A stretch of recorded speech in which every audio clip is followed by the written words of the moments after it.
Classical liberalism was the first ideology of its kind, coming to light in the 1700s as an alternative to divine rule and mercantilism.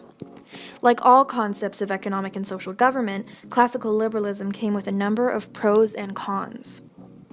Let's start with the advantages of classical liberalism. The basis for classical liberalism was the value placed on individual rights and freedoms for everyone. As opposed to a monarchy, classical liberalism favored a separation of powers, creating the three branches of government: executive, legislative, and judicial. This prevented absolutism and unfair punishment. It instead instated that no one is above the law. All people, no matter their status, wealth, or background, were to be treated equally within the justice system.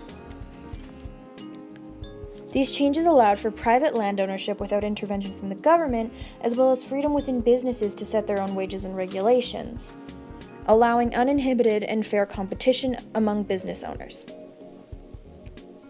Economic freedom and a free market was an important part of classical liberalism, so anyone of any background could work and earn as much as their skills allowed them, providing complete equality among all workers. With minimal government intervention also came incredibly low taxes, which aided in achieving sustained economic growth. With classical liberalism came industrialization, which increased the efficiency of traditional methods and furthered the growth in wealth among citizens.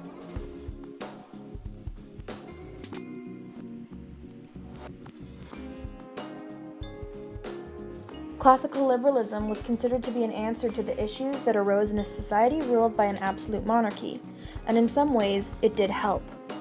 But ultimately, this new concept of liberalism was not without flaws.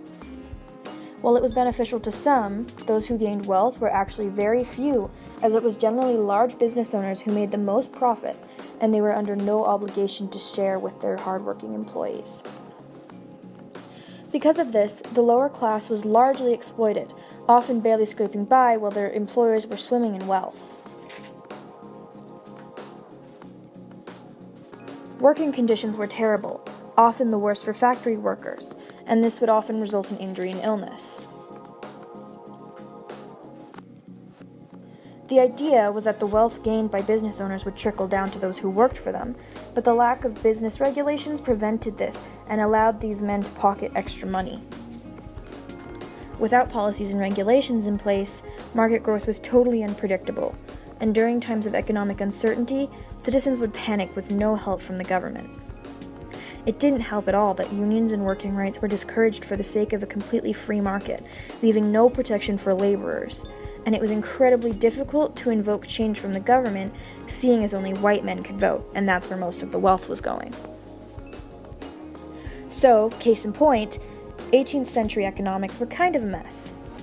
But they were the building blocks for today's economy, and while it is still far from perfect, it has become far more stable than it once was.